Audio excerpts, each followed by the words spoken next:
we're at the very bottom rung of the entertainment ladder. Like we are the lowest part of the entertainment food chain. And when people recognize us in the street, it's usually like, hey, man, why don't you play more Metallica? It's like usually to complain about something. There's this thing where I guess because radio is technically started off back in the day as kind of a public service in some way, shape, or form, people still cling to this idea. And people still feel as though, like, what are you doing to my radio station? It's like, actually, no, it's actually owned by this massive corporation started by a bunch of billionaires in San Antonio. And it's really not yours. I'm glad you're passionately involved with it. But let's make one thing clear. You get to listen to us for free, and you get no say in what we do. We try and make you happy as very best we can. We really do. We want to serve you, and we want to serve the community. But that's a bonus. And so, like, when we get recognized in the street, it's just, mostly in my experience, it's just to complain about stuff. But I think that, in our business, if you are recognized in the street, it's a sign that you're doing things well. I don't know. It's funny, though, the whole famous thing.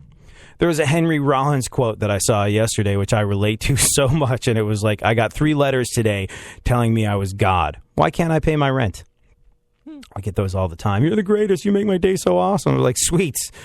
You want to loan me $50? But whatever. So the most common life goals seem to be dominated by things that have a direct connection with finances. Here are the top 10. Funkhauser, give me a couple more, Funkhauser. You want to buy a house. You want to buy a house. You want to get rid of your debt. How about what else? some kitties? Oh, okay. Little Funkhausers running around. Yeah, mini funks. Yep, that's on the list too. The top 10 goals. Make more money. Yep, you want to do that. Travel the world. Do you have any desire to travel the world? Nah.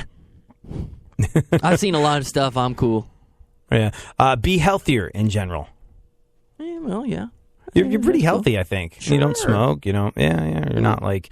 You're not obese. You're like, yeah, no, I think Funkhauser's in pretty good shape. I mean, without being a doctor, not a doctor, but, but I don't think you're on it. I don't look at Funkhauser and go, "Ooh, that guy's on a slippery slope." No, I'm pretty good there. Do you want to lose weight?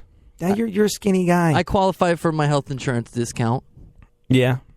So no, fall in love. Well, you already won Check Tinder that one roulette. off the box. Yeah. Buy a house. That's on your list.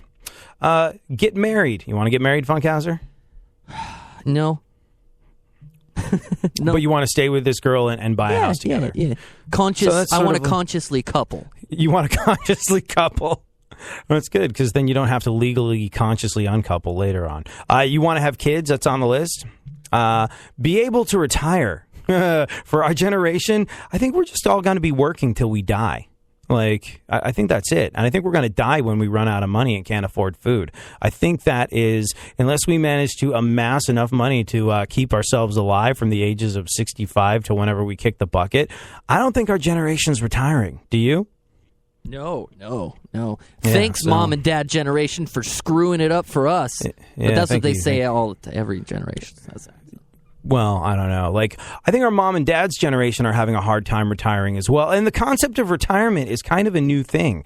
It's like everyone's like, oh, it used to be you got retirement. It's like that only really happened for 2 or 3 generations in the entire history of America. And I think the last generation that was able to really do it was the one 10, 15 years older than our parents, people that are in their 70s now.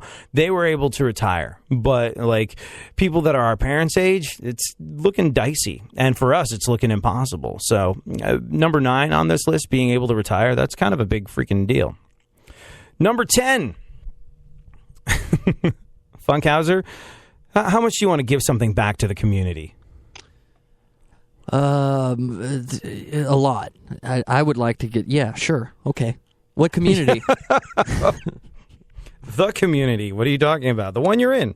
The one I'm in? Yeah, sure. Or the one you grew up in, or just people in general. You mean like I grew up an inner city kid and I should go paint a house in the ghetto somewhere? Yeah. I'm down for that. I did that in Vegas for a while. I helped build a house, a.k.a. put gravel down. Wow. Called it a day. Yeah. Wow. You've done so much stuff on this list already. All we got to do is get your work week down to 27 hours and make sure that you're making $125,000 a year, and you will be living many people's dream, my friend. In fact, I would say you're 2/3 of the way to the dream. $87 an hour? That's the 89. 89? Which, I guess shrinks. Shrinks could live that. What do you pay a therapist? $90 an hour? I think mine was 85, something like that.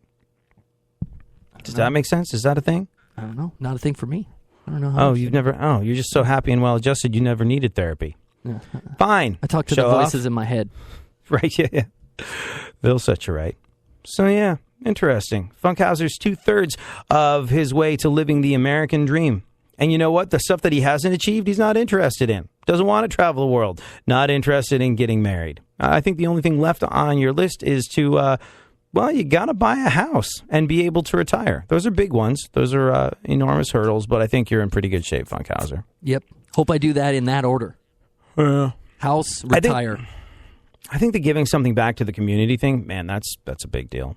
That's that whole dopamine rush thing that you get when you do something good for someone else. Or even when you see somebody doing something good for something else.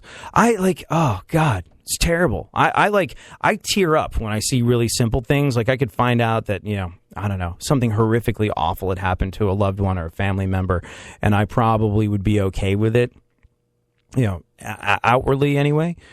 But when I see something simple like, I don't know. YouTube video of a guy giving a homeless guy $100. Nah, because I never believe those are real. I always think those are just like, oh, yeah, this is a setup. That guy's not homeless. They're just, that 100 isn't real, and they're just going for the YouTube clicks so they can make advertising dollars off of it. I'm cynical enough. Yeah, I'm cynical enough to believe. Somebody helping a homeless guy off the street, is it? Yeah. And I'm just like, really? You're going to give 100 to that guy?